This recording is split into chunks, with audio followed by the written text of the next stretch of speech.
네, 안녕하세요. 양리학 이상민입니다. 만나서 반갑습니다. 네, 오늘 드디어 마지막 수업 시간이군요. 여러분들 고생 많으셨습니다. 네, 오늘 강의는요, 13클래스, 14클래스 두 가지를 엮어서 한번 준비를 해봤습니다. 오늘의 메인 이벤트, 메인 주제는요, 고혈압 약물입니다. 그래서 혈압 강화제라고 볼 수가 있는데, 학습 목표가 그래서 많습니다. 한 10가지가 되는데요. 사실 이 고혈압 약물에 대한 거는요, 빨간 글자로 되어 있죠. 이뇨제하고 교감신경 억제제, 그 다음에 안지오텐신 전환 요소 억제제, 그 다음 안지오텐신 2 수용치 차단제, 그 다음에 칼슘 통로 차단제, 혈관 이완제 이렇게 되겠는데요. 우리가 이뇨제를 알기 위해서는 1번, 2번, 3번에 대한 내용을 공부를 해야 될 것이고, 그 다음에 7번, 8번에 대한 약물을 알기 위해서는 6번에 대한 기전을 우리가 공부를 할 것입니다. 그래서 이렇게 10가지로 구성을 해 보았습니다. 펜으로 쓰니까 굉장히 좋네요. 고맙습니다. 네, 한번 가볼게요.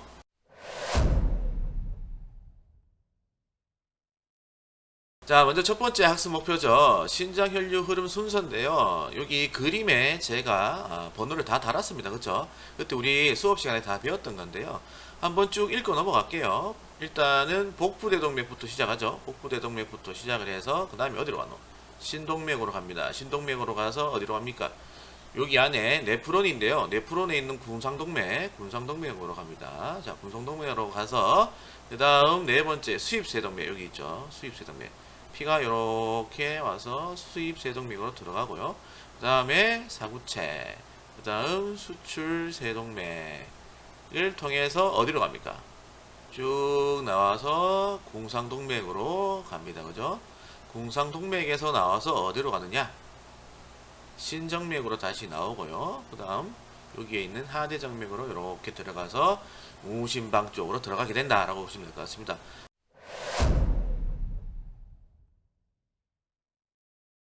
그 다음 슬라이드에 보면은 이게 좀 중요하다고 말씀을 드렸죠. 일단 이 여가액, 소변이죠. 여가액을 소변이라고 하는데 이게 어떻게 생성이 되는지 한번 볼 필요가 있어요.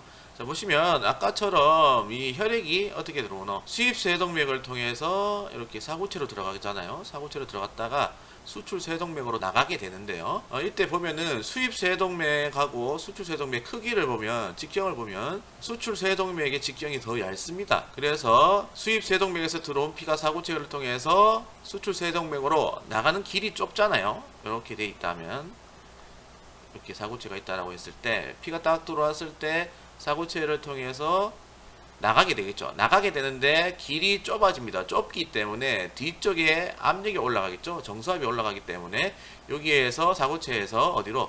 여기 사구체를 싸고 있는 보호막 주머니 있죠. 보호막 주머니로 이렇게 혈장이 빠져나가게 된다라고 보시면 될 것 같아요. 오케이, 그렇게 이해를 해주시면 될 것 같아요. 그래서 요란 기전은 수입세동맥하고 수출세동맥이 있는데 수입세동맥보다 수출세동맥의 직경이 작기 때문에 아무래도 나갈 때 압력이 높아질 거란 말입니다. 그렇기 때문에 사구체에 있던 혈액 중에 혈장이 빠집니다. 보호막 주머니로 빠지게 된다라고 보시면 될 것 같습니다. 그래서 요 빠지는 이 과정을 우리는 여가라고 표현을 하고요. 여가라고 표현하고, 그리고 여가 과정을 통해서 빠져나오는 이 혈장의 이름을 우리는 여가액이라고 표현한다라고 보시면 될 것 같습니다. 이해되지? 그렇게 알고 있으면 될 것 같고요. 그리고 이 여가액이 신장을 빠져나간다. 신장을 벗어나는 그 순간부터 우리는 소변이라 부른다라고 보시면 될 것 같습니다. 그리고 사구체하고 보호막 주머니를 우리는 신소체다라고 부르고 있는 걸 여러분들이 참고적으로 알고 계시면 됩니다. 네프론은 뭐 여러분들 이렇게 잘 알고 계십니다. 그죠? 그래서 뭐 신장의 구조적인 최소 단위다라고 생각해 주시면 될 것 같습니다. 그러면 이제부터는 여가액이 어떻게 올라가는지 한번 봅시다. 제일 먼저 아까 혈장이 여가를 통해서 혈장액이 보호막 주머니로 빠진다라고 했는데, 보호막 주머니에 빠진 이 여가액이 어디로 들어가냐면 근위세뇨관으로 이렇게 들어가고요. 그 다음에 hen리하행각, 그 다음에 hen리상행각으로 이렇게 들어갑니다. 그죠? 그 다음에 원위세뇨관을 거쳐서 집합관으로 흘러가게 되겠고요. 집합관에서 신유두로 이렇게 빠집니다. 자, 오른쪽 그림을 보면 여기 신유두 있죠. 이쪽 부분, 여기 신유두인데요. 요 신유두를 통해서 어디로 가느냐? 소신배로 갑니다. 소신배로 가서 그 다음에 대신배로 오게 되고요. 그 다음 어디로 가느냐? 신으로 갑니다. 여기 신우가 있죠. 신으로 가고요. 그 다음 마지막 여기 요관을 통해서 빠져나오게 된다라고 생각해 주시면 될 것 같습니다. 그래서 소변은 요관에서부터 우리가 소변이라 부를 수가 있다라는 걸 알고 계시면 됩니다. 왜? 신장을 벗어난 그 순간부터 여가액이 소변으로 바뀐다라고 말씀을 드렸기 때문이죠. 그래서 순서를 보면 보만주머니, 근위세뇨관, hen니고리, 원위세뇨관, 집합관, 신유드, 소신배, 대신배, 신우, 요관 이렇게 흘러간다라고 보시면 될 것 같고요. 여기에 노란색으로 칠해진 이 부분은 우리가 좀 이따가 배울 이뇨제가 작용하는 세뇨관 부위입니다. 그래서 여러분들이 알고 계시면 될 것 같아요. 자, 이제 본격적으로 이뇨제를 한번 보러 갈게요. 오늘 배울 이뇨제는 5가지가 있어요. 5가지가 있는데 이 중에서 4가지의 중점을 두고 우리가 살펴볼 겁니다. 카메라 앞에 있으니까 떨린다. 자, 보면 빨간 네모가 있죠. 여기 빨간 네모가 있는데 요 빨간 네모가 뭐냐면요, 삼투성 이뇨제입니다. 삼투성 이뇨제. 예, 삼투성 이뇨제인데 얘는 근위세뇨관하고 hen니고리 하행각에 작용을 하게 됩니다. 유명한 약입니다. 마니토리 있고요. 그 다음에 hen니고리 상행각에 작용하는 약물을 우리는 플루세마이드라고 하고요. 얘를 루프 이뇨제라고 합니다. 루프 이뇨제. 자, 그 다음에 원위세뇨관에 작용하는 이뇨제는요, 시아찌드계 이뇨제입니다. 요거를 우리는 또 칼륨 배출 이뇨제다 라고 표현하고요. 그 다음에 집합간에 작용하는 이뇨제는 우리는 칼륨 보존 이뇨제다 라고 표현을 합니다. 이거 아직 익숙하지 못해 가지고 글자가 좀 안 좋은데요. 그래도 이해해 주세요. 그래서 이렇게 4가지의 이뇨제에 대해서 우리가 한번 살펴볼 건데요. 칼륨 보존 이뇨제 같은 경우에는요, 알데스토론 기량제라고도 부릅니다. 왜냐하면요, 스피로노락톤이라고 하는 이 약물이 알데스토론 기량제이기 때문에 이렇게 알데스토론 기량제라고 이렇게 표현을 하기도 한다라는 걸 알고 계시면 됩니다. 근데 근본적으로 이 이뇨제를 우리가 왜 사용하느냐? 첫 번째는요, 부종을 감소시키기 위해서 쓰고요. 두 번째는요, 고혈압 보조 치료제도 사용된다 라고 보시면 될 것 같습니다. 그래서 뭐 부종이 나타나는 거는 뭐 다른 여러 가지 질환에 의해서 나타날 수가 있겠죠. 그래서 심장질환, 신장, 간, 내분비 여기에 관련된 질환 등에 의해서 나타나게 된 부종이 있을 때 그때 우리가 이뇨제를 사용할 수 있다라는 거 알고 계시면 될 것 같습니다.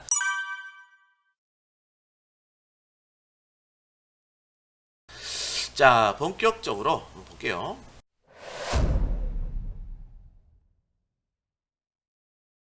자, 보시면 이렇게 정리를 해왔어요. 삼투성 이뇨제 있고, 루프 이뇨제, 그 다음에 시아찌드계 이뇨제 있죠. 칼륨 배출 이뇨제가 있고요. 그 다음에 칼륨 보존 이뇨제 이렇게 있습니다. 여기 3가지는요, 오늘 우리가 고혈압 약물을 배운다고 했잖아요. 그래서 고혈압 약물에 쓰이는 약물들이다 라고 보시면 될 것 같고요. 이 삼투성 이뇨제는 제외가 된다. 그리고 오늘 우리가 5가지 배운다 했잖아. 5가지. 여기가 하나, 둘, 셋, 4가지가 되는 것이고, 요 아래쪽에 탄산탈수요소 억제제 있죠. 요거 5번째 이뇨제가 되겠습니다. 자, 참고적으로 이 이뇨제는요, 뭐 이뇨제로도 사용이 되지만 안방수 생서 억제제로 사용됩니다. 그래서 녹내장을 앓고 있는 그 사람들한테 쓸 수 있는 약이다 라고 생각해 주시면 될 것 같은데요. 근데 주의할 점은 폐쇄각 또는 효부각 표현을 하죠. 이 효부각 녹내장에는 사용을 하면 안 된다라는 게 있습니다. 여기에 해당되는 약물이 아세타졸라마이드 이렇게 있고요. 이거 참고적으로 알고 계시면 되겠고요. 그 다음에 삼투성 이뇨제를 볼 건데요. 얘는 대표적인 약물이 만니톨이다 라고 했었죠. 이 만니톨인데요, 요거는 뇌압 상승일 때 많이 쓰는 거죠. 안압이 상승되었을 때도 사용할 수 있는 약물이다. 뇌압이 올라가거나 안압이 올라간 상태, 응급인 상태에서 우리가 사용할 수 있는 이뇨제다라고 생각해 주시면 될 것 같고요. 작용 기전은 나트륨하고 수분 배수를 증가시키는 것이다 라고 생각해 주시면 될 것 같습니다. 부작용은요, 그래서 수분 전해질 불균이 나타날 수가 있다. 나트륨하고 수분이 빠지니까, 나트륨이 빠진다라고 하면 일반적으로 수분도 같이 빠진다라고 생각해 주시면 될 것 같습니다. 자, 그 다음에 루프 이뇨제인데요. 이 루프 이뇨제는 강력한 이뇨제입니다. 가장 강력한 이뇨제다. 그렇기 때문에 각종 이온들이 배설이 됩니다. 뭐 나트륨, 칼륨, 칼슘, 마그네슘 이러한 이온들이 빠집니다. 나트륨하고 염소 이온은 짝꿍입니다. 짝꿍이다라고 생각해 주시고요. 그리고 나트륨, 염소 이온, 수분 같이 빠지는 거구나 이렇게 생각해 주시면 됩니다. 자, 여기에 해당되는 거는 프루세마이드하고 토르세마이드 이 두 가지가 있는데요. 요거는 반감기 차이죠. 프루세마이드 요거 있죠. 이 친구가 우리가 라식스라고 표현하는 친구인데요. 이 친구는 반감기가 굉장히 짧습니다. 그래서 불편함이 있겠죠. 그래서 토르세마이드 반감기가 좀 긴 약물을 사용을 하게 되면 하루 한 번 투여가 가능하다라는 거 알고 계시면 될 것 같고요. 이 라식스는 알약도 있고요. 주사 IV로 투여할 수 있는 것도 있다라는 거 알고 계시면 될 것 같아요.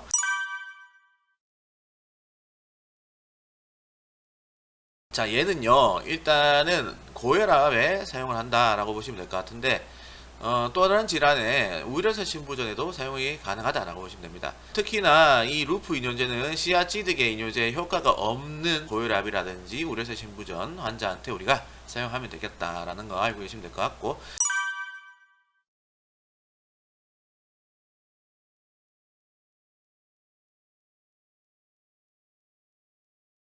좀 이따 배우겠지만 이 시아제드계 이뇨제를 사용하게 되면 신장에 무리를 주게 됩니다. 그래서 신장에 이상이 있는 환자들 있죠. 그 환자들한테도 이 루프 이뇨제를 사용할 수가 있다라는 거 알고 계시면 되겠어요. 자, 아까 말씀드린 대로 이 프루세마이드 같은 경우에는 알약도 있고 주사제도 있다라고 말씀드렸죠. 정말 응급시에는 IV로 투여를 할 수가 있다라는 거죠. 자, 그래서 급성 신부전이라든지 폐부전이 있을 때 라식스를 줄 수가 있다, IV로 줄 수가 있다라는 거 알고 계시면 될 것 같고요. 나트륨, 그리고 칼륨, 칼슘, 마그네슘, 염소 이온 이 모든 것들을 다 내보낸다 했어요. 강력한 이뇨제이기 때문에. 그래서 저 칼륨 혈증도 나타날 수 있고, 저 나트륨 혈증도 나타날 수 있고, 저 마그네슘 혈증도 나타날 수 있고, 저 칼슘 혈증은 또 나타날 수가 있다라는 거죠. 그래서 이러한 것들이 나타나면서 수분 전해질 불균형이 나타날 수가 있다라는 게 부작용이 되겠습니다. 자, 그 다음에 이 네 가지를 제가 적어 왔잖아요. 이 중에 우리가 좀 집중해 줘야 될 부분이 저칼륨 혈증인데요. 왜? 칼륨이 빠져나간다 했잖아요. 그래서 저칼륨 혈증이 있을 때 근육의 힘이 약해지는 근무력증이 발생할 수 있습니다. 그럴 때 우리는 무엇을 투여해 주면 되나? 그렇지, 염화 칼륨을 투여해 주면 되겠고요. 그 다음에 칼륨 음식이 풍부한 것을 우리가 먹이면 되겠습니다. 바나나를 포함해서 여러 가지 음식들이 있을 건데 그 음식들은 여러분들이 한번 찾아보시고요. 그 다음에 이 디곡신하고 같이 투여를 할 때는요 조심을 해줘야 되는 부분이 있는데, 그건 뭐냐면 디곡신은 이제 나트륨 칼륨 펌프를 억제해 가지고 나트륨 이온을 증가시켜서 결국은 칼슘 이온을 증가시키는 그런 약물이다 라고 보시면 될 것 같은데요. 그래서 심근숙충력을 강화시키는 거죠, 이 디곡신이. 근데 저칼륨 혈증이 있을 때는요, 이 디곡신을 쓸 때에는 독성이 잘 발생합니다. 독성 중에서도 부정맥이 발생하는데 왜 그러냐 보니까 저칼륨 혈증, 칼륨이라고 하는 건 안전기를 유도하는 이온이다 라고 말씀을 드렸죠. 근데 이 칼륨이 부족하게 되면은 안전기로 유도되는 게 적어지겠죠. 그러면 어떻게 되노? 디곡신의 효과가 더 올라가게 된다는 거야. 디곡신을 먹게 되면은 칼슘 이온이 이렇게 올라가는데, 칼륨이 정상적으로 우리가 몸에 지니고 있다라고 한다면은 그냥 적당하게 칼슘 이온이 올라가면서 적당하게 신근을 수축시키겠죠. 하지만 칼륨이 부족하다라고 하면 이 칼슘 이온의 효과가 더 커진다라고 볼 수 있으면 될 것 같습니다. 그래서 독성이 잘 발생하는데 그 독성 중에서 부정맥이 잘 발생할 수 있다. 그렇기 때문에 이 루프 이뇨제하고 디곡신을 함께 쓸 때에는 우리가 혈중 칼륨 수치를 모니터링 해줘야 될 필요가 있다라는 거 알고 계시면 될 것 같습니다. 세 번째, 시아제드계 약물을 한번 볼 건데요. 얘는 특이하게도 칼슘 이온을 재흡수시킵니다. 나트륨, 칼륨, 염소 이온을 배설시킵니다. 나트륨, 염소가 있으니까 당연히 수분도 빠지겠죠. 자, 칼슘이 재흡수되니까 우리 몸에 칼슘이 많아지겠죠. 그러면은 고칼슘 혈증이 나타나게 될 것이고, 그리고 이 이뇨제 같은 경우에는 원위 세뇨관, 즉 신장의 세뇨관, 네프론에 있는 세뇨관에 작용하는 것이잖아요. 그렇기 때문에 이 칼슘들이 신장에 침착이 되면서 신장 결석을 또 유발시킵니다. 그래서 부작용이 고칼슘 혈증이 나타날 수 있고 신장 결석이 나타날 수가 있다라고 알고 계시면 될 것 같고요. 아까처럼 칼륨이 배설된다라고 했습니다. 칼륨 배출 이뇨제죠. 칼륨을 더욱 많이 배설시키기 때문에 저칼륨 혈증이라고 하는 부작용도 나타날 수가 있다는 거 알고 계시면 되겠고요. 여기에 해당되는 약물이 하이드로클로로시아치드라고 하는 다이크로지정이라고 하는 이 약물이 있다는 거 알고 계시면 됩니다. 자, 시아찌드계 약물은 신장 결석을 유발시키는 것입니다. 그죠? 그래서 신장에 무리를 줄 수가 있어요. 그렇기 때문에 정상 신장 기능을 가지고 있는 고혈압 환자한테 우리가 사용을 할 수가 있다라는 건데요. 자, 이 약물은요, 고혈압뿐만 아니라 우려서 신부전에도 사용할 수 있다. 하지만 두 가지 중에서 고혈압에 더 많이 쓰는 약물이다 라고 보시면 될 것 같고, 시아찌드계 이뇨제와 궁합이 잘 맞는 고혈압 약물은 안지오텐신 전환요소 억제제 ACE 억제제와 궁합이 잘 맞습니다. 그래서 같이 병용한다라는 거 머릿속에 반드시 넣어주시길 바랍니다. 중요하니까 별표 때려놓고, 그 다음에 고혈당증이 나오죠. 고혈당증 또 부작용으로 나타날 수가 있는데 요거는 그냥 암기해버려. 요거는 그냥 암기해라. 암기하면 될 것 같다. 자, 마찬가지입니다. 칼륨이 결핍될 수가 있겠죠. 칼륨이 배출되기 때문에. 그래서 근무력증이 발생할 때 염화 칼륨을 투여해주면 되겠고, 마찬가지 칼륨 음식이 풍부한 걸 우리가 섭취하도록 하면 되겠습니다. 그리고 다이크로지정 얘는 방광기가 굉장히 깁니다. 그렇기 때문에 주로 아침에 투여해야 된다. 아침에. 저녁에 투여하면은 밤새도록 소변 보러 다닌다고 잠을 못 잘 겁니다. 그래서 아침에 투여하는 거 알고 계시면 될 것 같고요. 이 친구 같은 경우에는 디옥신과 같이 먹을 때 잘 봐줘야 되는 게 있습니다.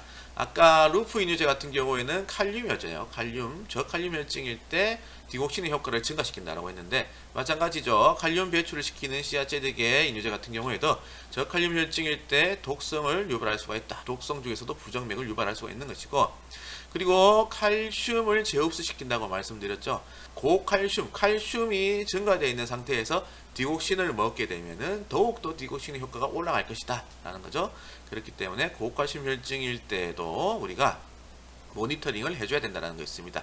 디옥신과 함께 먹을 때 저칼륨 혈증이나 고칼슘 혈증이 있는지 없는지 살펴봐줘야 되는 거 있고요. 그 다음에 아까도 말씀드렸다시피 이 시아찌드계 이뇨제 같은 경우는 신장에 무리를 줄 수 있기 때문에 신부전 환자한테는 쓰면 안 된다라는 거 별 때려놓고, 자, 그래서 크레아티닌 청소율을 보면 30ml 미만일 때 이때에는 쓰면 안 된다. 자, 정상적으로 크레아틴 청소율은 85에서 135다라는 것도 알고 계시면 됩니다. 자, 그렇게 보면 될 것 같고요. 그 다음에 칼륨 보존 이뇨제 한번 볼게요. 집합간에 작용하는 건데요. 자, 보시면 얘는 나트륨 배설을 증가시키고 칼륨 배설을 감소시키는 것이다. 칼륨을 보존시키는 이뇨제이기 때문에 그렇다는 거 알고 계시면 되겠고, 스피로노락톤이라고 했죠. 아까 우리가 이 슬라이드에서 알도스테론의 기량제라고 했다 맞죠. 호르몬 기량제라고 말씀드렸는데요. 그래서 얘를 먹으면요 어떻게 되느냐, 호르몬의 밸런스가 깨질 수가 있기 때문에 남성 같은 경우에는 여성형 유방이 나타날 수가 있다는 거 알고 계시면 되겠고, 그리고 우리가 뭐 루프 이뇨제, 시아제드계 이뇨제 이러한 이뇨제를 사용하고 난 다음에 저칼륨 혈증이 나타났을 때 선택할 수 있는 이뇨제가 바로 칼륨 보존 이뇨제다라고 생각해 주시면 됩니다. 얘도 마찬가지 고혈압에 사용할 수 있고요. 또 하나 오히려서 신부전에도 사용할 수 있다라는 거 알고 계시면 됩니다. 자, 이 세 가지 루프 이뇨제, 시아찌드계 이뇨제, 그리고 칼륨 보존 이뇨제 이렇게 세 가지가 있는데, 고혈압에 좀 더 많이 쓰는 게 바로 시아찌드계 이뇨제다라고 생각해 주시고요. 루프 이뇨제하고 칼륨 보존 이뇨제는 고혈압에도 사용하지만 우려서 신부전에도 사용할 수가 있는 거라고 보시면 되겠습니다.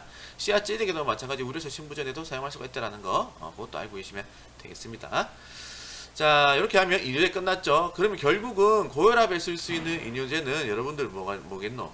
그렇지, 루프 이뇨제하고 그 다음에 시아찌드계 이뇨제, 즉 칼륨 배출 이뇨제, 그 다음에 칼륨 보존 이뇨제, 요 세 가지다 라고 생각을 해주세요. 요 세 가지다 라는 걸 알고 계시면 됩니다. 자, 그 다음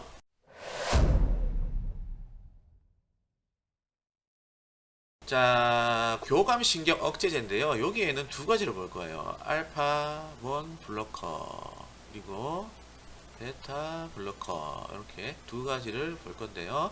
알파1 블로커는요, 알파1 수용체를 차단시키는 약물이고, 베타 블로커는 베타1, 베타2를 차단시키는 것, 또는 뭐 베타1을 차단시키는 그런 약물이 되겠습니다. 자, 먼저 알파1 차단제, 알파1 블로커를 보면 알파 수용체를 차단해서, 알파1 수용체를 차단해서 혈관을 이완시키고 혈압을 감소시킨다. 여기 밑에 표를 보면 친절하게 제가 들고 왔어요. 친절한 상민씨죠. 뚝배기 쑥스럽네. 자, 보면 자, 혈관을 수축시키고 혈압을 상승시키고 그 다음에 전립선 평혈근을 수축시킨다. 뭐 이러한 작용들이 있다라는 거 알고 계시죠? 계속 웃기네. 알고 계실 건데요. 이 수용체를 차단한다라는 거잖아요. 그러면 혈관 수축이 안 될 것이고 혈압도 감소될 것이고 전립선 평혈근도 이완될 것이다 라고 보시면 될 것 같은데, 그래서 여기에 해당되는 약물이 프라조신하고 독사조신이 있습니다. 오늘 우리는 고혈압 약물을 보고 있는 거잖아요. 그래서 고혈압 치료에 사용할 수가 있는 것이고 양성 전립선 비대증에도 사용할 수 있다. 왜? 여기 나와 있지? 전립선 평활근을 수축시키는 이 알파1 수용체를 차단하니까 전립선 평활근이 이완될 것입니다. 그 양성 전립선 비대증이라고 하는 건 전립선이 쫙 비대해져 있으면서 꽉 이렇게 뭉쳐 있다라고 했었죠. 그래서 알파1 블로커를 먹게 되면 어떻게 된다라고 했노? 이 뭉쳐있던 전립선이 풀어진다고 했어. 그래서 눌려있던 요도가 풀리면서 소변이 잘 나오게 된다라고 보시면 될 것 같습니다. 자, 프라조신, 독사조신은 고혈압 치료 약물이면서도 양성 전립선 비대증에 사용할 수 있다는 걸 우리가 옛날에 보고 왔어요. 맞죠? 중간고사 때 시험도 쳤고요. 자, 그 다음에 부작용 한번 볼게요. 부작용을 보시면 기립성 저혈압이나 졸음, 어지러움, 두통, 신경증 등이 나타난다고 되어 있는데 알파1 블로커를 먹게 되면 특징적으로 나타나는 부작용이 바로 기립성 저혈압입니다. 기립성 저혈압이 1시간 이내에 잘 나타나게 된다. 자, 그래서 우리는 여기에서 프라조신을 복용하는 환자한테 티칭을 해줘야 돼요. 티칭. 교육을 시켜줘야 된단 말이죠. 어떻게 교육을 시켜줘야겠어? 환자분 프라조신이라든지 독사조신을 복용하고 난 다음에 1시간 이내에 어지러울 수 있어요. 또는 뭐 현기증이 나타날 수가 있습니다. 라고 설명을 해주고요. 그리고 체위를 변경하거나 앉았다가 일어서실 때는 천천히 하세요. 라고 말씀을 드려야겠죠. 요거 중요하니까 별표 딱 쳐놓고 공부해 주시고요. 현기증이 일어나면서 심하면은 쓰러질 수도 있습니다. 그죠? 쓰러지면은 또 머리가 깨질 수도 있고 뼈가 부러질 수도 있고 하는 그런 상황들이 생길 수 있기 때문에 여러분들이 반드시 티칭을 해줘야 된다는 거 있고요. 이 두 가지 약물 중에서 이 기립성 저혈압이 좀 더 많이 발생하는 게 프라조신이다 라고 생각해 주시면 됩니다. 자, 이 두 가지 약물의 반감기를 살펴보면 독사조신은 프라조신보다 반감기가 깁니다. 그래서 하루 한 번 투여를 해주면 돼요. 근데 자기 전에 투여를 해주면 되고요. 프라조신은 반감기가 독사조신보다 짧습니다. 그래서 보통 하루 2번 투여를 하게 된다는 거 알고 계시면 됩니다. 자, 이 기립성 저혈압이 왜 생기느냐 보시면 좋을 것 같은데요. 알파1 수용체가 차단되니까 혈관이 이완되겠죠. 혈관이 이완되면서 기립성 저혈압이 발생할 수가 있고요. 그리고 뇌혈관도 이완이 될 겁니다. 그렇죠? 그래서 뇌로 흘러가는 혈액도 줄어들기 때문에 졸음이 발생할 수가 있는 부분이고, 혈관이 이완되면서 또 어지러움이 발생할 수 있습니다. 이 두통은요, 뇌혈관이 이 알파1 블로커를 먹으면은 뇌혈관이 이렇게 확장되겠죠. 이완되겠죠. 이완되면서 뇌에 있는 그 통각 있죠. 통증을 느끼는 감각, 그 통각을 건드려 버리게 됩니다. 그러면서 두통이 발생하게 되는 것이고요. 신개항지는 심장으로 들어가는 피 있잖아. 그 피가 많아지거나 짧아지거나 할 때 나타날 수가 있는 그런 현상이다라고 보시면 될 것 같아요. 그래서 뭐 두근거림이 나타날 수가 있다라는 거 알고 계시면 됩니다. 두통 한 번 더 보면 뇌혈관이 이렇게 있다라고 하고 통각들이 이렇게 있다라고 생각해 봅시다. 평소에는 괜찮잖아. 근데 알파1 블로커를 먹었을 때 어떻게 된가? 뇌혈관이 이렇게 확장되면서 여기 통각을 건드려 버리게 된다는 거죠. 그러면서 두통이 발생할 수 있다는 거 알고 계시면 되겠고요. 그 다음에 베타 차단제, 베타 블로커 봅시다. 베타 블로커를 보면 베타 블로커는 당연히 뭐 베타1, 베타2를 아까 차단시킨다라고 말씀을 드렸죠. 그래서 베타 수용체를 차단해서 심근수축력을 감소시키고 혈압을 감소시키는 약물이다 라고 생각해 주시면 될 것 같은데요. 여기에도 마찬가지 친절하게 들고 왔어요. 자, 보면 베타1, 베타2 차단시키는데요. 일단 베타 블로커는 두 가지가 있죠. 비선택적 그리고 선택적이 있어요. 비선택적은 베타1, 베타2 모두 차단시키는 거고, 선택적은 베타1만을 차단시키는 거였죠. 그래서 보면 심근수축, 베타1은 심근수축을 시킨다. 그리고 레닌 분비를 증가시켜서 혈압을 상승시킨다 라고 되어 있습니다. 그래서 보면 베타1, 베타2를 모두 차단하는 약물인 프로프라놀롤이 있습니다. 인데놀 굉장히 유명한 약이죠. 앞에서도 지속적으로 나왔던 약물인데요. 얘는 고혈압 치료제로도 사용할 수가 있어요. 하지만 부정맥 치료도 우리가 사용한다. 항부정맥제에서 배웠습니다. 이거는 클래스 2에 해당되는 항부정맥제다라고 생각해 주시면 될 것 같고요. 부작용도 지속적으로 우리가 공부를 해왔어요. 그죠?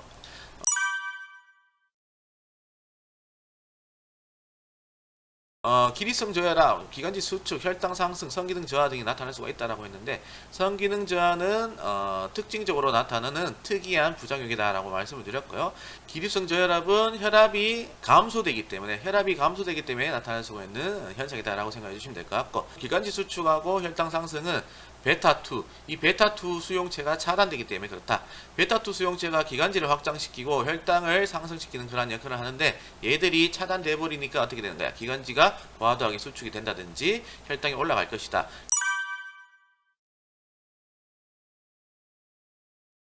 그래서 프로프라놀 같은 경우에는 COPD 환자한테 쓰면 절대 안 되겠다. 맞지? 절대 안 된다라는 거 알고 계셔야 되고요.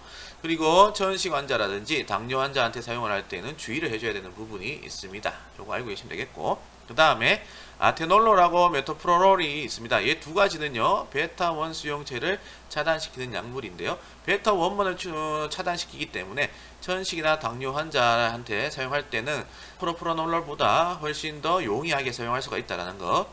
하지만 이 두 가지 약물을 과도하게 사용을 하면 베타2 수용체에도 작용을 할 수가 있기 때문에 과도하게 사용할 때에는 좀 조심해 줘야 된다는 거 있습니다. 자, 보면 부작용이 어지러움과 섬액, 피로, 오심, 손발 차가움 이란 것들이 나타나는데요. 어지러움은 뭐냐? 신근 수축력이 약해지니까 뇌로 들어가게 되는 혈액량이 감소되기 때문에 나타날 수가 있는 거고요. 그리고 신근 수축력이 감소되니까 섬액이 나타날 수가 있다. 그 다음에 피로하고 손발 차가움은 거의 비슷한 기전을 가지고 있는데 신근 수축력이 약해졌기 때문에 우리 말초 혈관 쪽으로 혈액이 좀 더 덜 갈 수가 있다라는 거죠. 말초 혈관으로 가는 혈액의 양이 좀 줄어들 수가 있다라는 겁니다. 그죠? 그래서 산소가 풍부한 피가 말초 쪽으로 이동을 많이 하지 못하기 때문에 어떻게 되는 거야? 피로함을 느낄 수밖에 없게 되겠고요. 그 다음에 손발 차가움은 마찬가지 아까 혈액순환이 좀 안 될 수가 있다라 했죠. 말초 쪽으로 혈액량이 좀 줄어들 수가 있기 때문에 신근수축력이 감소되어서 그래서 손발 차가움이 나타날 수가 있다라고 말씀드렸고요. 오심, 메스꺼움은 그냥 암기해라. 알겠지? 그냥 암기하라. 자, 그렇게 보면 될 것 같습니다. 자, 그 다음에 굉장히 중요한 게 나오는데요. 베타 차단제, 베타 블로커는요, 자기 마음대로 임의대로 갑자기 중지를 하면 절대 안 됩니다. 왜 그러냐면 이 베타 차단제는 신근에 다이렉트로 작용을 하는 거죠. 그래서 신근에 직접 작용하는 약물이기 때문에 반동성 고혈압을 발생시킵니다. 반동성 고혈압을 발생시킨다. 별표 쳐놓고. 자, 우리가 고삐에 묶여있는 말이 있다라고 생각해 봤을 때 그 말이 고삐가 딱 풀리면 갑자기 평 하고 튀어나가겠죠. 그런 것처럼 이 베타 블로커가 신근 수축력을 꽉 잡아 놓는단 말이야. 꽉 잡아놨다가 갑자기 베타 이 블로커를 먹지 않게 되면은 고삐가 풀린 그 망아지처럼 말처럼 어떻게 되는 거야? 튀용 하고 신근수축력이 팍 올라갈 것이단 말이야. 그러면 신근수축력이 올라가게 되면서 혈압도 이렇게 확 올라가게 된다. 그게 바로 반동성 고혈압인데 이 반동성 고혈압이 왜 이렇게 위험하냐면 뇌출혈을 일으킬 수가 있어요. 그리고 심근경색도 일으킬 수가 있고요. 왜 그러냐면 혈압이 너무 많이 올라가게 되면은 뇌혈관이 그 혈압을 버티지 못하게 됩니다. 그러면 혈관이 터져버리게 되겠죠. 그러면서 뇌출혈이 발생할 수가 있는 것이고요. 또 하나, 혈관에 이렇게 끼어있던 찌꺼기들이 높은 혈압에 의해서 떨어져 나가게 됩니다. 그러면 그러한 혈전들이 심장으로 가면 심근경색이 나타날 수가 있고, 또는 뇌로 가면 뇌경색도 나타날 수가 있습니다. 그래서 이 반동성 고혈압은 굉장히 위험하다. 부정맥은 당연하게 나타날 수가 있겠죠. 그래서 이 반동성 고혈압이 나타날 수가 있기 때문에 베타 블로커는 갑자기 중단하면 안 된다. 제 주위에도 베타 블로커를 자기 마음대로 중단을 해서 반동성 고혈압에 의해서 뇌출혈 나타나는 사람도 있어요. 그래서 그러한 부분들도 여러분들이 주의를 해줘야 되고요. 반드시 이 부분에 대해서도 여러분들은 티칭을 해야 돼요. 환자분한테 티칭을 해야 돼요. 어떻게? 베타 블로커를 자기 임의대로 절대로 중단시키면 안 됩니다 라고 말씀을 해 주셔야 됩니다. 아시겠죠? 그리고 중단을 할 때는 의사와 상담하세요 라고 말을 해줘야 돼요.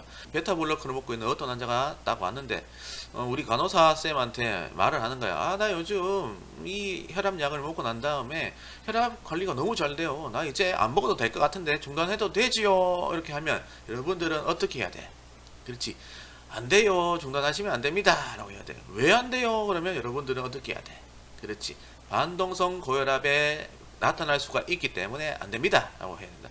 반동성 고혈압이 뭡니까? 그러면 여러분들은 고삐가 풀린 망아지처럼 심장 수축력이 확 올라가기 때문에 혈압도 갑자기 확 올라가게 됩니다. 그러면 심근경색, 뇌경색, 뇌출혈까지 나타날 수가 있습니다. 라고 여러분들이 말씀을 해주시면 되겠죠. 그렇게 한번 알고 계시면 될 것 같아요. 그리고 이 베타1 수용체가 레닌 분비를 증가시킨다라고 했는데 베타1 수용체가 차단되는 거죠. 베타 블로커는요. 그래서 평소에 레닌 분비가 많이 되는 대상자에게 사용을 할 때에는 저혈압이 나타날 수가 있습니다. 그래서 주의를 해줘야 되는 부분이 있어요. 평소 레닌이 100이 분비되는 환자가 베타 블로커를 먹으니까 70이 분비가 되더라. 그러면 개입 차이가 30이 나는데 평소에 나는 레닌이 300이 분비가 된다. 근데 베타 블로커를 먹으니까 70이 나오더라 레닌이. 그러면 이 개입 차이가 230이 난다. 그러면은 어떻게 될 것 같아? 그렇지. 레닌이 평상시에 많이 나왔던 사람들은 레닌이 많이 나오면서 혈압이 유지가 되는 것이었는데 갑자기 레닌이 확 떨어져 버리니까 혈압이 쫙 떨어진다라는 거야. 그렇지? 그래서 저혈압이 나타날 수가 있다라는 거예요. 레닌이라고 하는 건요. 신장의 사구초에서 분비가 되는 물질인데요. 얘가 어떨 때 많이 나오게 되냐면 체액이 손실되었다든지 피를 많이 흘렸을 때 우리 체액량을 보존하기 위해서 그리고 혈압을 다시 올리기 위해서 이 레닌이 분비가 되는데요. 결국은 이 레닌이 분비가 되면서 혈압이 올라가게 되겠고 순환 혈액량이 또 올라가게 됩니다. 요거는 좀 이따가 바로 뒤에 나오는 레닌 안지오텐신 기전에서 한번 살펴보도록 할까요?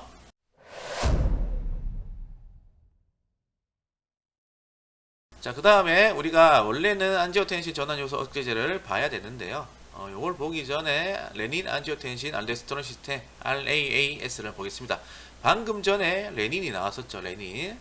요거를 한번 보면 되는데요. 자, 레닌 안지오텐신 알도스테론 시스템 RAAS 기전을 한번 볼 건데요. 얘가 언제 나타났냐? 대량 출혈이 있거나 체액 손실로 인해서 체액이 감소한단 말입니다. 체액이 감소했을 때 혈압도 마찬가지로 감소하는 거예요. 순환 혈액량이 감소하기 때문에 혈압이 감소할 때 체액량을 보존하고 그 다음에 혈압을 올려주기 위해서 신장에서 레닌이 분비가 된다라고 보시면 될 것 같습니다. 결국은 이 레닌이 분비가 되면서 나중에는 혈압이 상승이 되고 순환 혈액량이 증가하게 됩니다. 요거를 위해서 RAAS 기전이 발동되는데요. 구체적으로 좀 살펴보면요. 이렇게 표현을 또 할 수가 있는 거예요. 혈장 나트륨 농도가 저하되었을 때 심박출량이 감소되었을 때 신장으로 들어가는 혈액량이 줄어들 때 신허혈이 있을 때 우리는 RAAS 이 기전이 발생한다 라고 보시면 됩니다.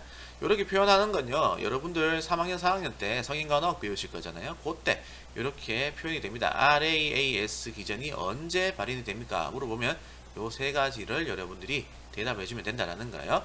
혈장 나트륨 농도가 저하되었다라고 하는 것은 수분이 빠졌다라는 말입니다. 그죠? 마찬가지 심박 출량이 감소되었다라고 하는 것은 우리 체내에 있는 순환 혈액량이 감소했기 때문에 심박 출량이 감소가 되었을 때 RAAS 기전이 발현된다라고 생각해 주시면 될 것 같고요. 신장으로 들어가는 피가 감소했다라는 것도 마찬가지죠. 순환 혈액량이 감소되었다라고 볼 수가 있기 때문에 이 기전이 발생한다라고 생각해 주시면 될 것 같습니다. 자, 일단 이 레닌을 봤는데요. 기본적으로 이 기전은 여러분들이 선암기 후 이해입니다. 나는 뭐 똑똑하기 때문에 이해부터 할 거예요. 이러면 안 돼. 무조건 선암기야. 암기하면 자동적으로 이해가 되니까 이렇게 한번 볼게요. 안지오텐신오겐이라고 하는 게 있어요. 이 물질은 간에서 생성이 되고 분비가 됩니다. 자, 이 물질이 분비가 되면요. 혈관 내로, 혈액 내로 녹아 들어갑니다. 녹아 들어간다. 그러면 혈액 안에 안지오텐신오겐이 녹아 들어가 있겠죠. 자, 요 상태에서 이제 우리 순환 혈액량이 감소한다든지 대량 출혈이 발생했다든지 체액 손실로 인해서 순환 혈액량이 감소가 되었을 때 이때에 레닌이 분비가 된다라고 했었어요. 그렇죠? 혈액에 녹아있던 이 안지오텐신오겐이 순환 혈액량이 감소하게 되면 레닌을 만나게 된다라고 보면 된다. 자, 레닌을 만나게 되는데요. 이 레닌을 만나게 되면 안지오텐신 1이라고 하는 물질로 바뀝니다. 우리는 지금 혈압을 올리고 그리고 체액량을 보존하기 위해서 체액량이 감소했기 때문에 이것들을 다시 올려주기 위해서 혈압을 상승시키고 순환 혈액량을 증가시키기 위한 기전이 필요한데요. 그 기전에서 일단 안지오텐신오겐 1으로 바뀐 거예요. 안지오텐신오겐에서 안지오텐신 1으로 바뀌었는데요. 얘는 힘이 약합니다. 혈관을 수축시켜서 우리가 혈압을 상승시킬 건데 혈관을 수축시키는 힘이 너무 약해요. 그래서 한 번 더 전환이 되는데 뭘로 전환이 되느냐? 안지오텐신 1이 안지오텐신 2로 이렇게 전환이 됩니다. 이때 전환될 때는 ACE라고 하는 전환 요소가 필요합니다. 안지오텐신 전환 효소라고 하는 건데요. 이 전환 요소는 폐 모세혈관에 많이 존재하고 있어요. 뭐 혈관 내에도 분명히 혈액 내에도 분명히 존재하고 있지만 그래도 폐 모세혈관에 거의 대부분 존재하고 있다라고 생각해 보시면 될 것 같은데요. 이 전환 요소에 의해서 1이 2로 바뀐다. 이 2 이것은 굉장히 힘이 셉니다. 그래서 이 안지오텐신 2에 의해서 혈압이 상승이 되고 순환 혈액량이 증가하게 되는 것인데요. 이 안지오텐신 2가 전환이 되면 어떤 현상이 나타나냐? 말초혈관이 수축이 되고 말초혈관이 수축이 되니까 말초혈관의 저항도 올라갈 거예요. 그죠? 그래서 말초 저항도 증가하게 될 것이고요. 그 다음에 호르몬 두 가지가 분비가 됩니다. 알데스테론 분비 그리고 항인용 호르몬 ADH가 분비가 되는데요. 이 두 가지에 의해서 순환 혈액량이 증가하게 된다. 알데스테론은 뭐 나트륨하고 수분을 재흡수시키는 호르몬이고 항인용 호르몬은 수분을 재흡수시키는 호르몬이죠. 자, 항인용 이뇨, 소변을 보는 것을 억제시켜주는 그런 호르몬인데 우리가 자고 있을 때 이 항인용 호르몬이 많이 분비가 되기 때문에 자고 있을 때는 소변을 보러 가지 않는다 라는 거 알고 계시면 됩니다. 이렇게 기전이 있다라는 거 다시 한번 정리를 해보면 안지오텐신 오겐이라고 하는 간에서 분비가 되고 생성이 되는 얘가 혈액 내로 딱 녹아 들어가 있다라는 거야. 자, 녹아 들어가 있는 그 상태에서 순환 혈액량이 감소되었다라고 했을 때 레닌이 많이 생성이 된다. 그리고 분비가 된다라고 말씀드렸죠. 그러면 이 안지오텐신오겐이 레닌을 만나면 안지오텐신 1으로 바뀌는데 안지오텐신 1은 힘이 너무 약하다. 그래서 다시 한번 바뀌어야 되더라. 2로 바뀌어야 된다라고 생각을 해주시면 될 것 같고요. 2로 바뀔 때는 ACE가 필요하다라고 말씀드렸습니다. 자, 안지오텐신 2에 의해서 세 가지의 현상이 나타난다. 첫 번째, 말초혈관이 수축이 되고 말초 저항이 증가하게 되더라. 그 다음에 알도스테론이 분비가 되고 ADH가 분비가 되더라. 자, 그래서 말초혈관이 수축되고 저항이 증가하니까 혈압이 상승하게 되는 것이고 알도스테론하고 ADH가 분비가 되면서 수분이 재흡수되고 나트륨이 재흡수되면서 어떻게 순환 혈액량이 증가된다. 순환 혈액량이 증가하게 되면 자연스럽게 혈압이 또 올라가게 되겠죠. 이러한 기전이 바로 RAAS 기전이다 라고 보시면 될 것 같습니다.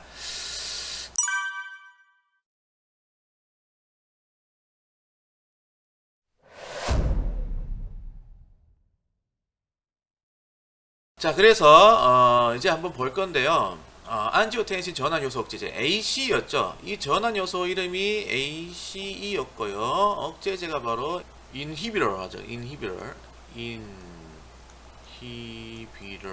이러죠. 인히비럴. 오늘 발음 좀 불렸습니다. 인히비럴. ACE 억제제라고도 표현을 해요. 그래서 ACE 억제제는 여기 AC의 전환 요소를 억제시키는 겁니다. 그래서 안지오텐신 1이 안지오텐신 2로 전환되지 못하도록 하는 거예요. 전환되지 못하도록 하는 것이다. 그래서 아까 안지오텐신 2는 어떻게 했나? 혈관을 수축시키고 말초혈관을 저항을 증가시켜서 혈압을 상승시킨다고 말씀을 드렸고요. 그다음에 알데스테론하고 ADH가 분비가 되면서 순환 혈액량이 증가하게 된다. 그러므로 인해서 또 혈압이 상승된다라고 말씀을 드렸는데 이 안지오텐신 1이 안지오텐신 2로 전환이 못 되니까 안지오텐신 2가 전환이 되지 않겠죠. 안지오텐신 2가 전환이 되지 않기 때문에 어떻게 되는 거야? 혈압이 감소되는 것이다. 그래서 이러한 기전에 의해서 혈압이 감소되는 게 바로 ACE 억제제다라고 보시면 될 것 같은데요. 이 친구 같은 경우에는 앞에서도 나왔다시피 씨앗체제기 이뇨제하고 병용할 때 효과적이다라고 했었습니다. 요거는 저희 NC7에서도 권장을 하고 있는 방법이다라고 보시면 될 것 같은데요. 여기에 해당되는 약물들은 다 프릴로 끝나요.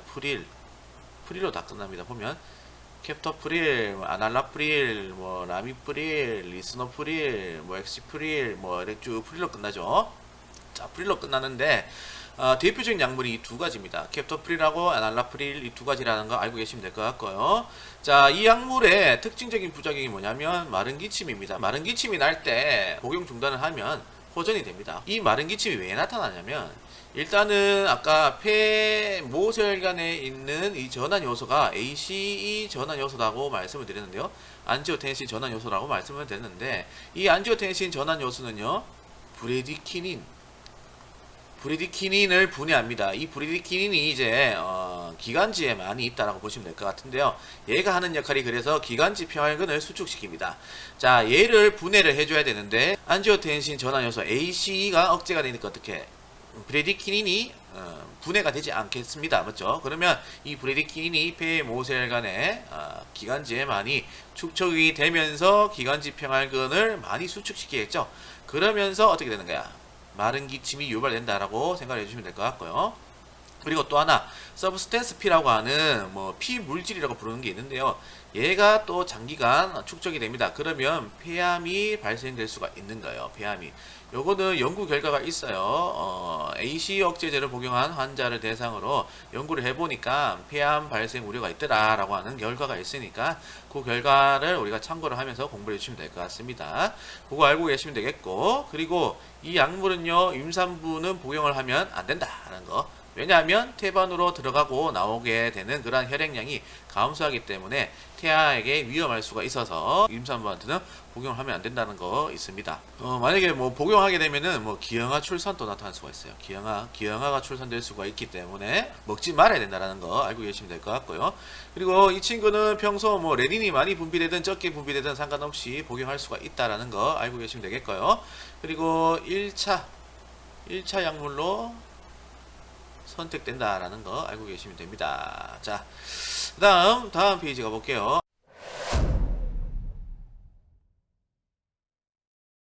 안지오텐신2 수용체 차단제 ARB가 나오는데요. 얘는 보면 안지오텐신2가 있고요. 안지오텐신2와 만나는 리셉터 수용체가 있습니다. 이 수용체에는 두 가지 종류가 있어요. AT1, AT2 이 두 가지 종류가 있는데 우리는 이 AT1만 기억하면 돼. 이건 기억하지 말고 이 ARB라고 하는 건 AT1을 차단시키는 약물입니다. 우리가 신경전달 물질이 있으면 그 신경전달 물질과 잘 맞는 궁합이 맞는 수용체가 있다라고 했었어요. 그래서 신경전달 물질하고 수용체가 만나야지만 우리 몸에 어떠한 반응이 나타난다고 했잖아요.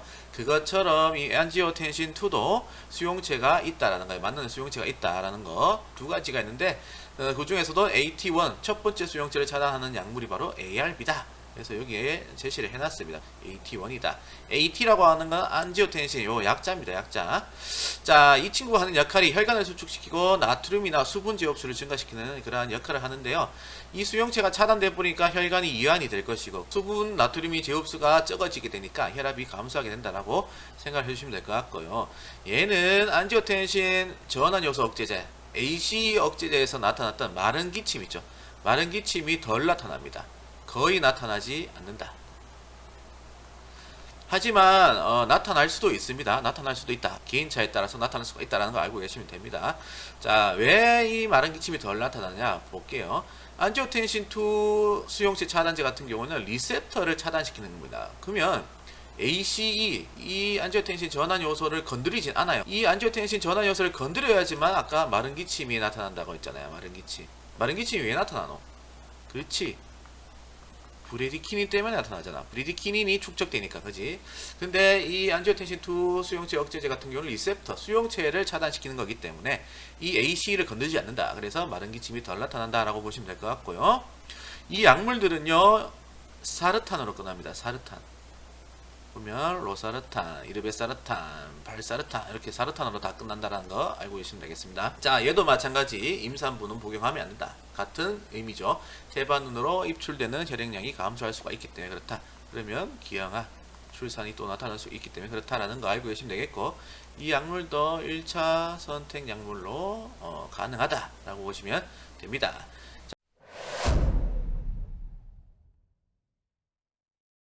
자, 그 다음에 칼슘 통로 차단제 있어요. 칼슘 통로 차단제가 있는데요. 우리 일단 칼슘 이온 우리 지속적으로 보고 왔었어요. 한 번 더 복습해보면 전신에 있는 혈관의 평활근이나 또는 관상동맥에 있는 평활근을 수축시킵니다. 그래서 심근 수축력이 증가가 된다라고 보시면 될 것 같은데요. 여기에 집중을 해보자라는 거죠. 관상동맥 평활근을 수축시켜서 심근 수축력이 증가한다라고 보면 될 것 같은데 칼슘 이온이 심근세포로 유입되는 것을 차단하는 것이겠죠. 차단하는 겁니다. 칼슘 통로를 차단하는 것이에요. 그래서 칼슘 이온이 많이 못 들어가게 되니까 신근 수축력이 감소가 되는 것이고, 이에 따라서 혈압이 감소가 되는 그러한 기전을 가지고 있다.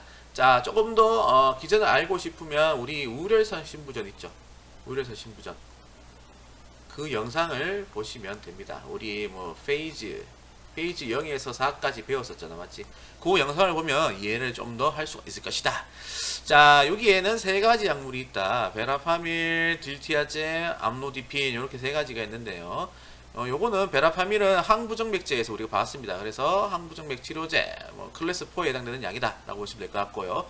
딜티아젠도 마찬가지 클래스 4에 해당되는 약물이다 라고 생각해 주시면 됩니다. 뭐 고혈압 치료에도 당연히 사용이 되겠죠. 오늘 고혈압 약물이니까. 자, 오심 현기증, 저혈압이 나타날 수가 있고요. 두통, 홍조, 말초 부종 이러한 것들이 나타날 수가 있습니다. 요 두통은 아까 말씀드린 대로 뇌혈관이 이완되면서 통각을 자극하기 때문에 나타날 수가 있는 것이고요. 왜? 여기 전신에 있는 혈관을 수축시킨다라고 했었잖아요. 근데 이 칼슘 이온이 줄어들기 때문에 어떻게 되는 거야? 전신에 있는 혈관이 또 이완되겠지. 그러면서 뇌에 있는 통각을 자극하게 되어서 두통이 발생할 수 있고요. 홍조하고 말초 부종은 혈관이 이완되면서 나타날 수가 있는 그런 현상이다라고 생각을 해주시면 됩니다. 자, 그 다음에 이 베라파밀, 딜티아젠 같은 경우에는 우리가 자몽주스 있죠. 자몽주스하고 같이 먹으면 안 된다라고 생각해 주시면 돼요. 왜냐하면 이 자몽주스가 칼슘 채널 차단을 증가시킬 수가 있기 때문에 부작용이 더욱더 잘 발생할 수 있다라는 거 알고 계시면 되겠고요.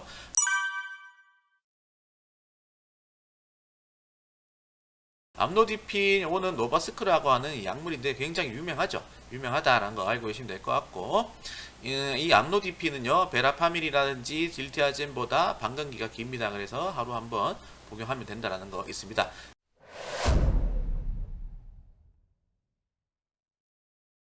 자, 그 다음에 혈관 이완제는요 우리가 뭐냐면 앞에서 보았던 거 있잖아. 뭐 예를 들어서 뭐 알파 블로커, 그 다음에 베타 블로커, 또 뭐 있노? 뭐 이뇨제도 있을 것이고, 그 다음 또 뭐 있겠노? 안지오텐신 전환요소 억제제, 그 다음에 안지오텐신 투수용체 억제제 ARB도 있을 것이고, 그지? 이러한 약물들, 그 다음에 또 뭐 있노? 칼슘 통로 차단제, 칼슘 통로 차단제, 이러한 약물들을 다 사용했음에도 불구하고 혈압이 조절이 안 되는 거야. 조절이 안 될 때, 그때 사용하는 약물이다. 그래서 강력한 혈압 강화제다 라고 표현을 하는 것이고요. 얘는 직접 혈관에 작용합니다. 자, 그래서 혈관을 이완시켜서 혈압을 감소시키는 역할을 한다 라고 생각해 주시면 될 것 같고요. 아까 말씀드린 대로 여러가지 약물을 사용했음에도 불구하고 BP가 잡히지 않을 때 그때 사용하는 것이기 때문에 얘는 1차 치료 약물로 사용되지 않는다라고 생각해 주시면 됩니다. 이 약물은요, 뭐 알약도 있지만 IV 주사제도 있어요. 그래서 만약에 우리가 주사제를 사용을 했다라고 하면 가능한 빨리 경구 투여제로 전환시켜줘야 되는 그런 부분이 있다라는 거 알고 계시면 됩니다. 자, 요 세 가지 약물이 있는데요. 히드랄라진, 그 다음에 미녹시딜, 그 다음에 니트로프로사이드, 이렇게 세 가지가 있는데 요 세 가지 중에 가장 많이 쓰는 게 뭐다? 히드랄라진. 요거는 의사 시험에도 많이 나오는 알약이다 라고 생각해 주시면 되겠습니다. 그래서 요거를 여러분들이 머릿속에 좀 넣어놓고요. 그리고 세 가지 중에 가장 센 친구는 니트로프로사이드, 나이트로프로세주, 이 친구다 라고 보시면 됩니다.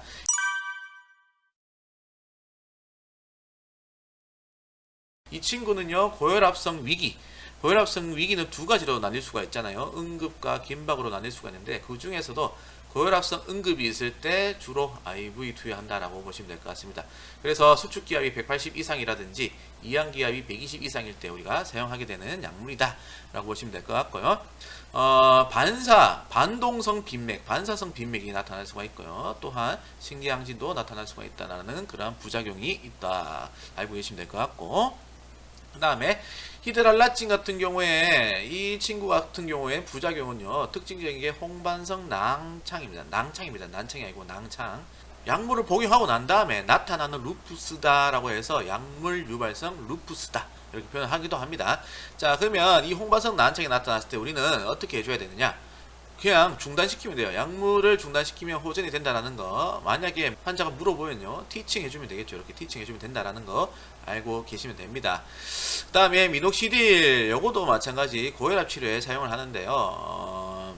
얘는 부작용이 발모입니다. 여러분들 CF에서 마이녹실이라든지 뭐 그루트 많이 보셨을 거예요.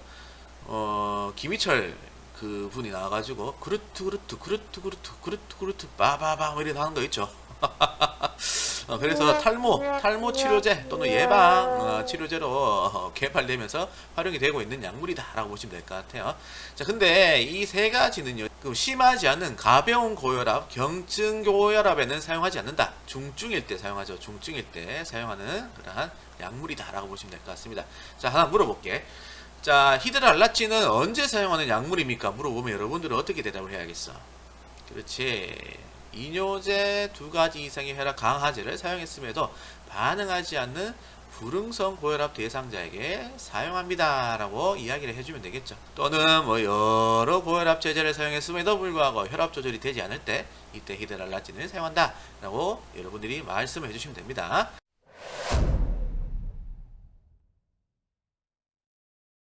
자, 마지막으로 이거는 대한 고혈압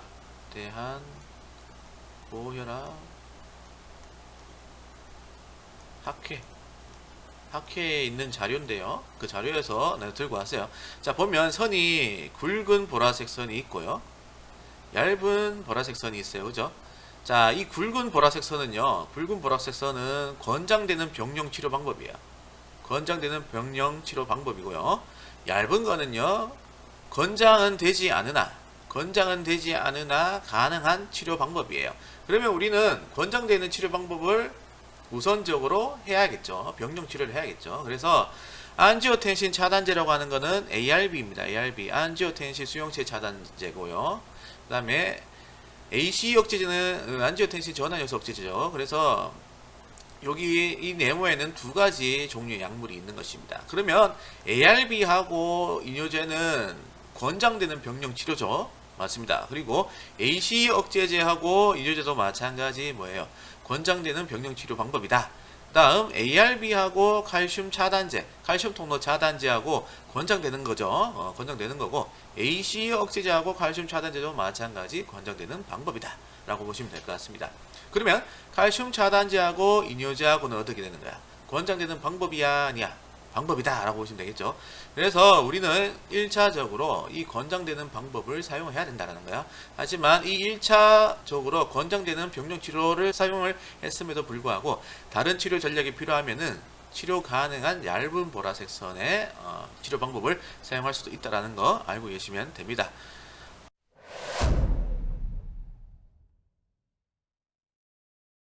오늘 강의는 여기까지고요. 굉장히 고생 많으셨습니다. 고생 많으셨고 한 학기 동안 수고 많으셨어요. 요거는 저의 마음입니다. 저의 마음이라고 생각을 해주시고요. 우리 이제 3학년 때 보겠네요. 3학년 때 지역으로 만나기로 합시다. 지역사회 간호학으로 만나기로 하고, 그리고 4학년 때는 법규로 만나기로 하겠습니다. 그래요. 너무 좋은 추억이었습니다. 이번 여러분들과 함께 했던 양리학 강의는 저한테 있어서도 굉장히 좋은 추억이었던 것 같아요. 그래서 여러분들도 좋은 추억이 되었으면 좋겠습니다. 다음에 학교 내에서 교내에서 저를 만나게 되면 인사를 좀 해주셨으면 좋겠습니다. 여러분들이 다 마스크를 이렇게 끼고 계셔서 제가 얼굴을 다 잘 몰라요. 그렇기 때문에 인사를 해주시면 너무 감사할 것 같아요. 네, 수고하셨습니다.